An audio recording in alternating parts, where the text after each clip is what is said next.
चलिए आज हम आगे फिर स्टार्ट करते हैं वही एक्सरसाइज 1.1 के जो भी क्वेश्चंस बचे हैं उनको आज हम कंप्लीट करेंगे। देखिए पहला क्वेश्चन क्या है।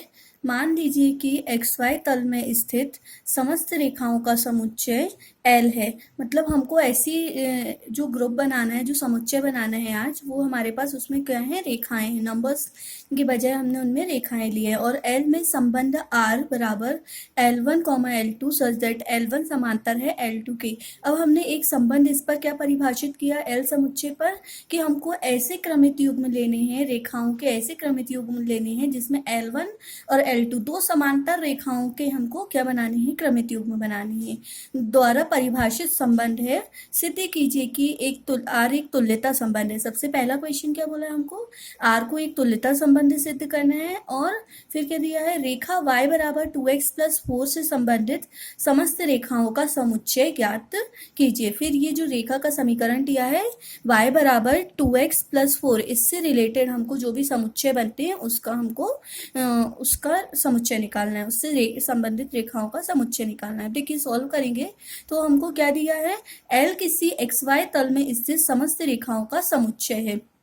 और R क्या दिया है, L1, L2 such that L1 क्या है, समांतर है L2 के, है ना। हमको ऐसे क्रमित युग्म बनाने, दो रेखाओं को चूज करके क्रमित युग्म बनाने, और उनमें क्या रिलेशन होने चाहिए, L1 जो होगी वो L2 के समांतर होगी। अब हमको क्या सिद्ध करना है, तुल्यता संबंध। तो तुल्यता संबंध के लिए हमको 3 कंडीशन प्रूव करनी रहेंगी। पहली है स्वतुल्य, दूसरी सममित और तीसरी संक्रामक। तो हम सबसे पहले प्रूव करेंगे R स्वतुल्य है कि नहीं। स्वतुल्य के लिए क्या कंडीशन होती है, जो भी एलिमेंट है वो खुद से रिलेटेड होना चाहिए। तो देखिए अगर कोई रेखा है L तो वो खुद के समांतर होगी कि नहीं होगी, ऑब्वियसली होगी, है ना। तो यदि कोई रेखा L खुद के समांतर है तो हमारे पास L1, L2, L1 जो होगा वो R में बिलोंग करेगा। मतलब हमारे पास ये स्वतुल्य की कंडीशन प्रूव हो गई, तो R हमारे पास क्या हो गया, स्वतुल्य हो गया।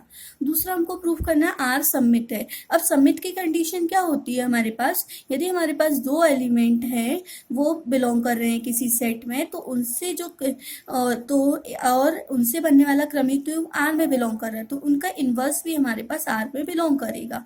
सी हमने ले लिया, यदि हमने दो एलिमेंट लिए, दो रेखाएं ली L1 और L2, यदि L1 L2 के समांतर है, L1 L2 के समांतर है, ये देखिए L1 है, ये L2 है, तो क्या L1 अगर L2 के समांतर है तो L2 भी तो L1 के समांतर होगी ना। तो हम इसको इस तरीके से लिख सकते हैं। देखिए मतलब इसका L2 समांतर L1, इस डेफिनेशन से हमारे पास क्या मिला, L2, L1 बिलोंग करेगा R में। लेके क्या चले थे, L1, L2 belongs to R, और आ क्या गया, L2, L1 belongs to R। ये प्रूव हो गया हमारे पास समित की कंडीशन। दैट मीन्स हमारे पास R क्या होगा, समित होगा। अब थर्ड हमको प्रूव करना है कि R संक्रामक है। संक्रामक के लिए हमने क्या किया, यदि L1 समांतर है L2 के, एक दो रेखाएं ली L1 L2 के समांतर है, L2 L3 के समांतर है। अब देखिए ये L1 है, ये L2 है और ये L3 है। अब देखिए ये इसके समांतर, ये इसके समांतर, तो ये दोनों भी तो एक दूसरे के समांतर है ना।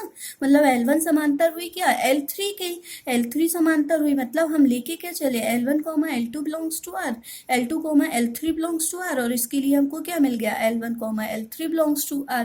इसका मतलब हमारे पास R क्या होगा, संक्रामक भी होगा। अब फर्स्ट, सेकेंड, थर्ड से हमने क्या देखा, R स्वतुल्य, सममित और संक्रामक तीनों है। यदि R इन तीनों कंडीशंस को प्रूव कर रहा है, दैट मीन्स R क्या है, एक तुल्यता संबंध है।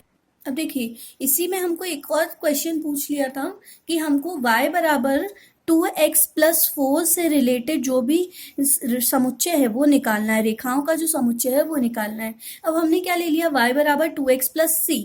यदि हम क्या करें, इसमें c की वैल्यू अलग अलग चेंज करते जाए, c की वैल्यू 4 रखें, 5 रखें, 6 रखें, कुछ भी रख सकते हैं। तो अगर हम c की वैल्यू चेंज करते जाएं तो ये हमको क्या मिल जाएगा, ऐसे रेखाओं के समीकरण मिलते जाएंगे। तो इसीलिए 2x+4 बराबर y से संबंधित रेखाओं का समुच्चय क्या हो जाएगा, y बराबर 2x+c। ठीक है। अब नेक्स्ट क्वेश्चन पर चलते हैं। नेक्स्ट क्वेश्चन क्या दिया है, देखिए मान लीजिए कि समुच्चय 1, 2, 3, 4 में एक समुच्चय दिया, उसमें 4 एलिमेंट हैं, 1, 2, 3, 4। इस पर एक रिलेशन, एक संबंध परिभाषित है। इसमें ये 6 क्रमित युग्म दिए हैं, 1, 2, 2, 2, 1, 1, 4, 4, 1, 3, 3 3 एंड 3 2। अब ये संबंध परिभाषित है। अब हमको चेक करना है निम्नलिखित में से सही उत्तर चुनिए। अब हमको 4 कंडीशन दी है, 4 कंडीशन में से हमको बताना है कौन सी कंडीशन सही है। पहली कंडीशन क्या है, आर स्वतुल्य तथा सममित है किंतु संक्रामक नहीं है, फर्स्ट कंडीशन। सेकेंड कंडीशन है आर स्वतुल्य तथा संक्रामक है किंतु सममित नहीं है। थर्ड है आर सममित तथा संक्रामक है किंतु स्वतुल्य नहीं है। और फोर्थ है कि आर तुल्यता संबंध है। तुल्यता संबंध मतलब हमारे पास तीनों कंडीशन प्रूव होनी चाहिए, स्वतुल्य की भी, सममित की भी और संक्रामक की भी। देखिए इसको कैसे सॉल्व करते हैं। हमने एक सेट ले लिया, सेट को नाम दे दिया ए, 1 2 3 4, 4 एलिमेंट है इसमें। इस पे रिलेशन एक हमारे पास डिफाइन है जिसमें ये 6 क्रमिक युग्म दिए। अब सबसे पहले हम चेक करेंगे आर स्वतुल्य है कि नहीं। स्वतुल्य की कंडीशन क्या होती है, ए में जितने भी एलिमेंट्स बिलोंग कर रहे हैं उसके लिए हमारे पास खुद से रिलेटेड क्रमिक युग्म जो है वो रिलेशन में बिलोंग करनी चाहिए। अब देखिए 1 1 ए में बिलोंग कर रहा है तो 1 1 हमारे पास आर में भी बिलोंग कर रहा है, ये देखिए। 2 बिलोंग कर रहे हैं तो 2 2 भी आर में बिलोंग करना चाहिए, ये देखिए ये दिया है। 3 बिलोंग कर रहे हैं तो 3 3 भी आर में बिलोंग करना चाहिए, ये दिया है। 4 बिलोंग कर रहे हैं आर में तो 4 4 भी आर में बिलोंग करना चाहिए, ये दिया है। मतलब हमारे पास ए में जितने भी एलिमेंट्स हैं उनके लिए ए कॉमा ए जो है वो आर में बिलोंग कर रहे हैं। दैट मीन्स हमारे पास आर क्या होगा, स्वतुल्य होगा। इसके बाद हमको क्या प्रूव करना रहेगा कि आर सममित है कि नहीं है ना। तो आर सममित नहीं होगा, क्यों, क्योंकि से देखिए हमारे पास 1 2 जो है वो तो आर में बिलोंग कर रहा है मगर कहीं पे भी 2 1 आर में बिलोंग नहीं कर रहा है ना। तो इसीलिए हमारे पास सममित की कंडीशन प्रूव नहीं होगी, इसलिए आर सममित नहीं होगा। थर्ड हमको क्या चेक करना है, आर संक्रामक है या नहीं है। आर संक्रामक, अब देखिए 1 3 हमारे पास आर में है, 3 2 आर में है, तो देखिए ये दोनों कॉमन हो गए और इन दोनों से बना क्रमिक युग्म क्या 1 2, तो 1 2 भी हमारे पास आर में बिलोंग कर रहा है। मतलब आर हमारे पास क्या हो गया, संक्रामक हो गया। अब देखिए फर्स्ट सेकेंड और थर्ड में जो हमने प्रूव किया उससे क्या पता चल रहा है, आर स्वतुल्य है और संक्रामक है किंतु सममित नहीं है, इसलिए हमारे पास जो ऑप्शन बी है वो सही होगा। ठीक है, इस तरीके से यदि तीनों कंडीशन प्रूव हो जाती तो लास्ट वाला ऑप्शन सही होता, क्योंकि से हमारे पास तुल्यता संबंध मिल जाता। अब देखिए नेक्स्ट क्वेश्चन क्या दिया है। नेक्स्ट क्वेश्चन भी ऑब्जेक्टिव टाइप का है। यदि प्राकृतिक संख्याओं का समुच्चय n, प्राकृतिक संख्याएं कहाँ से स्टार्ट होती है, 1 से, है ना। तो उस पर एक संबंध परिभाषित है। संबंध किस प्रकार से दिया है, a कॉमा बी, मतलब हमको ऐसे क्रमिक युग्म लेने हैं जिनमें रिलेशन क्या हो, a बराबर b माइनस 2 और b हमेशा 6 से बड़ा होना चाहिए, द्वारा प्रदत्त संबंध r है। निम्नलिखित में से सही उत्तर चुनिए। अब देखिए हमको ये 4 ऑप्शन दिए हैं, हमको 3 ऑप्शन दिए हैं, हमको बताना है कौन सा क्रमिक युग्म संबंध में हमारे बिलोंग करेगा या फिर नहीं करेगा। हमको क्या बोला है, ऐसे क्रमिक युग्म लेने जिनके बीच में ये रिलेशन हो।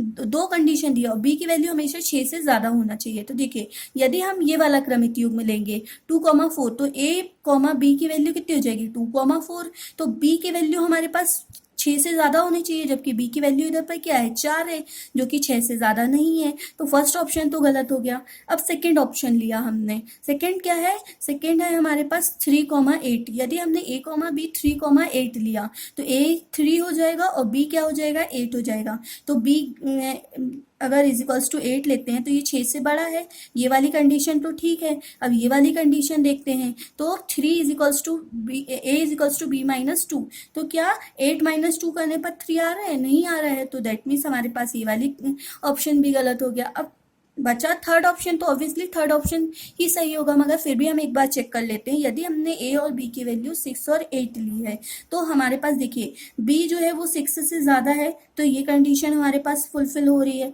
और सेकंड कंडीशन एक क्या दी है, a is equals to b minus 2 होना चाहिए। a की वैल्यू कितनी है, 6 इज इक्वल्स टू 8 माइनस 2, ये भी 6 आएगा। मतलब हमारे पास दोनों कंडीशन ट्रू है, तो दोनों कंडीशन ट्रू है, दैट मीन्स हमारे पास आंसर क्या होगा, 6,8। 6,8 जो है वो हमारी कंडीशन के अकॉर्डिंग रिलेशन सेट में बिलोंग करेगा।